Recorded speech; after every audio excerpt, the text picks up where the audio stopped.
Hello everyone and welcome to our new video. इस video से हम शुरुआत करने जा रहे हैं C++ के ऊपर एक कोर्स की। ये कोर्स हमारा पूरा बिगनर टू एडवांस रहेगा, तो इसे हम बिल्कुल बिगनिंग से लेके एडवांस तक कवर करने की कोशिश करेंगे। तो चलिए शुरू करते हैं। तो C++ पढ़ने से पहले हमें कुछ टर्म्स जानने हैं जो कि बेसिकली C++ से रिलेटेड है। चलिए उन्हें देखते हैं। तो C++ हमारी है क्या? C++ हमारी बेसिकली एक प्रोग्रामिंग लैंग्वेज है। तो प्रोग्रामिंग लैंग्वेज किस काम आती है? तो सबसे पहले हम देखते हैं प्रोग्रामिंग लैंग्वेज हमारी काम आती है प्रोग्राम्स लिखने की। तो हम देखते हैं सबसे पहले प्रोग्राम्स होते क्या है। तो अगर हम ध्यान से देखें, प्रोग्राम्स हमारे जो होते हैं वो बेसिकली होते हैं सेट ऑफ इंस्ट्रक्शंस। तो प्रोग्राम हमारे होते हैं set of instructions. Set of instruction अगर आप समझना चाहें तो अगर हम एक एग्जाम्पल लिखते हैं, एग्जाम्पल है हमारा चाय बनाने के लिए। तो एग्जाम्पल हमारा क्या है? टू मेक टी, चाय बनाना है हमको। तो हम सबसे पहले क्या करेंगे? सबसे पहले हम इस प्रोसेस को स्टार्ट करेंगे चाय बनाने को। उसके बाद हम क्या करेंगे? उसके बाद हम सबसे पहले एक बर्तन लेंगे, वेसल लेंगे, और उस वेसल में हम चाय पत्ती डालेंगे, शक्कर डालेंगे और गैस को ऑन करेंगे, और ये सब हमारे फर्स्ट स्टेप होंगे। फिर हम क्या करेंगे? फिर हम चाय को खोलने देंगे, फिर हम उसमें लास्ट में क्या करेंगे? बीच में मिल्क ऐड करेंगे, और लास्ट में जैसे ही वो हमारी बन जाएगी तो हम उसे क्या करेंगे? हम उसे फिल्टर करेंगे, और जो हमारी चाय होगी वो रेडी हो जाएगी, और हम इस प्रोसेस को एंड कर देंगे। तो अगर हम ध्यान से देखें तो जो हमने वेसल लिया, टी लीव्स डाली, शुगर डाली, मिल्क डाला, फिल्टर किया, तो ये सब हमारे क्या था? ये सब हमारे बेसिकली अगर कोई चाय बना रहा है तो उस चीज के लिए इंस्ट्रक्शंस थे। सेम चीज हम कंप्यूटर को इंस्ट्रक्शंस देते हैं। तो अगर हम ध्यान से एक एग्जांपल देखें दो नंबर्स को ऐड करने का, तो वो कुछ इस प्रकार से होगा। क्या करेंगे? सबसे पहले हमको दो नंबर्स को ऐड करना है, तो सबसे पहले हम स्टार्ट करेंगे। उसके बाद दो नंबर्स को इनपुट कराएंगे, उसके बाद उन दोनों को ऐड करेंगे, फिर उन दोनों का आंसर जो है सम है हम रिटर्न कर देंगे, और जैसे ही हमको आंसर हम रिटर्न कर देंगे हम उस प्रोग्राम को एंड कर देंगे। तो अगर हम ध्यान से देखें तो हम क्या कर रहे हैं? हम यहाँ पे सेम चीज कंप्यूटर को इंस्ट्रक्शंस देंगे। सबसे पहले हम कंप्यूटर को बताएंगे भैया प्रोग्राम स्टार्ट करो, तो कंप्यूटर स्टार्ट करेगा। फिर क्या बोलेंगे? हम टेक टू नंबर्स, दो नंबर लो। फिर हम क्या बोलेंगे? ऐड करो दोनों को। फिर क्या करो? आंसर जो है उसको रिटर्न कर दो, और उसके बाद एंड कर दो। तो अगर ध्यान से देखें हम, तो ये एक हमारा स्ट्रक्चर है। और अगर हम ध्यान से देखें तो ये जो स्ट्रक्चर हमारा वो ऑर्डर्ड है। ऑर्डर्ड का मतलब हम किसी भी एक स्टेप को दूसरे से पहले नहीं कर सकते। अगर हम इस ऐड देम को पहले कर दें इस टेक टू नंबर्स के, तो ये चीज पॉसिबल नहीं है। क्यों? क्योंकि सबसे पहले आपको दो नंबर चाहिए, तब तो आप उनको ऐड करेंगे। ऐसा थोड़ी आप पहले ऐड कर देंगे और बाद में दो नंबर लेंगे, तो ये चीज पॉसिबल नहीं। इसी चीज को हम कहते हैं सेट। सेट बेसिकली जो होता है वो ऑर्डर्ड होता है। तो प्रोग्राम्स क्या होता है? प्रोग्राम हमारा बेसिकली होता है सेट ऑफ इंस्ट्रक्शन।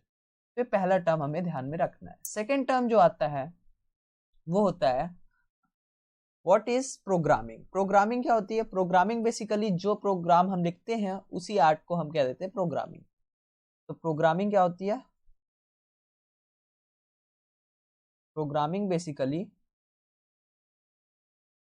जो हम इंस्ट्रक्शंस देते हैं, giving instructions, giving set of instructions, ये हो जाती है हमारी प्रोग्रामिंग। ठीक है।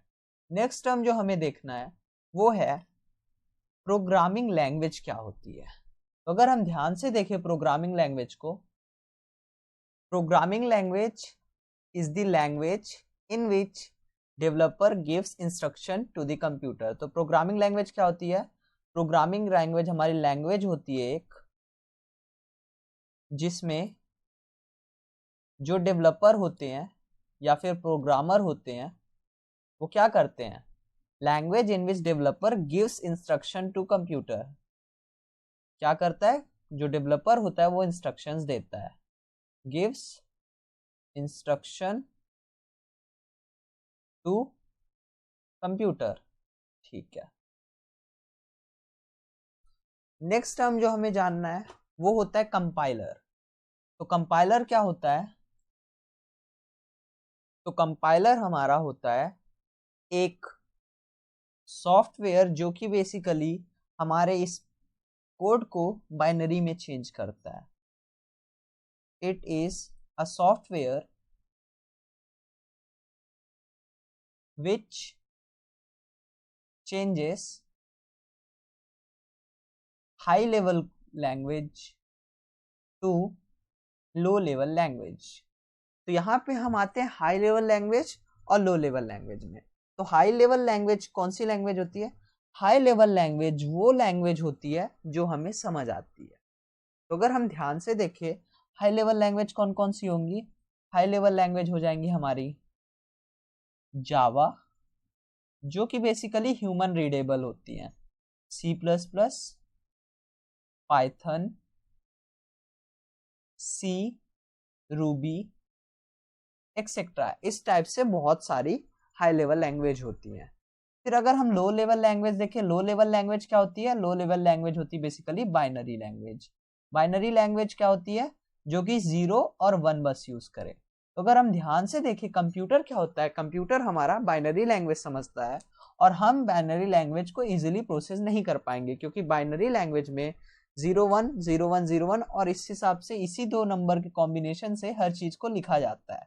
तो हमको लो लेवल लैंग्वेज को समझने में प्रॉब्लम होगी और कंप्यूटर को हाई लेवल लैंग्वेज समझने में प्रॉब्लम होगी। क्यों? क्योंकि कंप्यूटर किस बेसिस पे काम करता है? कंप्यूटर हमारा एक इलेक्ट्रॉनिक डिवाइस। तो इलेक्ट्रॉनिक डिवाइस जो है हमारा वो सिर्फ दो प्रिंसिपल्स पे काम करता है, ऑन ऑफ। मतलब या तो सर्किट ऑन होगा या तो ऑफ होगा। ऑन को कह देते हैं हम 1 और ऑफ को कह देते हैं 0। तो अगर हम ध्यान से देखें कंप्यूटर को सिर्फ दो चीजें समझ आती है, ऑन ऑफ, 1 0। तो कंप्यूटर किस में अच्छे से प्रोसेस कर पाएगा? लो लेवल लैंग्वेज में। वही हम ह्यूमंस हैं, हमको जावा, C++, पाइथन, सी, रूबी हम इनको इजिली प्रोसेस कर पाते हैं, तो हम इन पे कोड लिखते हैं। तो होता क्या, कंपाइलर क्या होता है? कंपाइलर एक सॉफ्टवेयर होता है जो कि बेसिकली हमारे लिखे हुए कोड को कंप्यूटर के रीडेबल फॉर्मेट में यानी बाइनरी में लो लेवल लैंग्वेज में कन्वर्ट करता है, और कंप्यूटर ने जो आउटपुट रिटर्न किया है उसको वो वापस से हाई लेवल लैंग्वेज पे रिटर्न करता है। अगर हम ध्यान से एक और चीज देखें तो जो हाई लेवल लैंग्वेज है इसको इजीली कौन प्रोसेस कर पाता है? इसको ह्यूमंस इजीली प्रोसेस कर पाते हैं, और जो बाइनरी लैंग्वेज है इसको कंप्यूटर्स इजीली प्रोसेस कर पाते हैं। तो जो हाई लेवल लैंग्वेज है ये क्लोज टू ह्यूमंस होती है, और जो लो लेवल लैंग्वेज है ये क्लोज टू कंप्यूटर्स होती है। तो अगर हम देखें कंपाइलर का काम क्या है? कंपाइलर बेसिकली एक मीडियम होता है ह्यूमंस और कंप्यूटर के बीच में, जो कि बेसिकली हाई लेवल लैंग्वेज को लो लेवल लैंग्वेज में और लो लेवल लैंग्वेज को हाई लेवल लैंग्वेज में कन्वर्ट करता है। तो ये चार टर्म्स हमको बेसिक्स जो है वो पता चल गए हैं। नेक्स्ट एक टर्म हमें और जानना है, वो टर्म है IDE। तो अगर हम ध्यान से देखें IDE क्या होता है? IDE हमारा बेसिकली होता है इंटीग्रेटेड डेवलपमेंट एनवायरनमेंट। ये क्या होता है? ये बेसिकली हमारा एक एनवायरनमेंट प्रोवाइड करता है जहां पे हम कोड लिख सकते हैं। अब हम कोड लिख सकते हैं अलग अलग जगह पे। हम कोड लिख सकते हैं नोटपैड पे,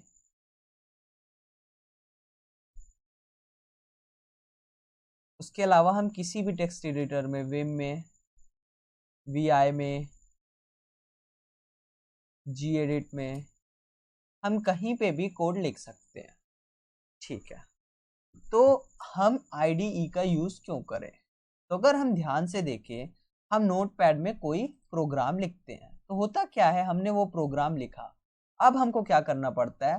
कंपाइलर की मदद से जो हमने प्रोग्राम लिखा है उसको कन्वर्ट करना पड़ता है बाइनरी में, मतलब .exe फॉर्मेट में, एग्जीक्यूटेबल फॉर्मेट। सेम चीज इन सभी एडिटर के साथ भी होती है। तो होता क्या है, हमें अलग से एक टेक्स्ट एडिटर चाहिए, अलग से एक कंपाइलर चाहिए, और इसमें हमारा सिंपल कोई एडिटिंग नहीं होती। अगर हम नोटपैड में कोई प्रोग्राम लिखेंगे तो कुछ भी हमें नहीं पता चलेगा, कोई भी एरर आएगा तो वो नहीं पता चलेगा। ऐसा कर करके ये सब इन्हीं के साथ इश्यूज है। तो आईडीई क्या होता है, बेसिकली आईडीई हमारा होता है इंटीग्रेटेड डेवलपमेंट एनवायरनमेंट। तो इसमें कई फीचर साथ में होते हैं, जिनमें से पहला फीचर है कि इसमें कंपाइलर होता है, उसके बाद जो टेक्स्ट एडिटर होता है, ये सब चीजें हमें एक ही जगह पे मिल जाती है। उसके अलावा जब हम अपने कोड को लिख रहे होते हैं तो कोई भी जो एरर होता है वो हमको तुरंत ही बता देता है कंपाइलेशन से पहले ही। तो ये किस चीज में इजिली काम आता है, डीबगिंग के काम में। डीबगिंग मतलब जो हमारे एरर्स हैं, बग को हटाना है, रन टाइम एरर्स पे। हम एरर्स को आगे और ध्यान से देखेंगे। तो ये कुछ इस टाइप की। उसके अलावा ये क्या करता है, हमारे कोड को इजी टू रीड कर देता है। इस टाइप से कई फीचर्स होते हैं आईडीई के अंदर जो कि हमें आईडीई यूज करने के लिए मजबूर कर देते हैं। हम कोड नोटपैड में भी कर सकते हैं और किसी अदर टेक्स्ट एडिटर में भी कर सकते हैं, बट हम आईडीई का यूज क्यों करते हैं? हम आईडीई का यूज इसलिए करते हैं ताकि हम अपने कोड को इजीली बिना किसी इश्यू के रन कर पाए, प्लस कोई भी जो एरर्स हो, बग्स हो, वो हम इजीली आइडेंटिफाई कर पाए। तो अब हमको ये 5 टर्म्स क्लियर हो गए हैं। तो हम जो अपना प्रोग्राम लिखेंगे वो बेसिकली लिखेंगे VS कोड नाम के एक आईडीई के अंदर।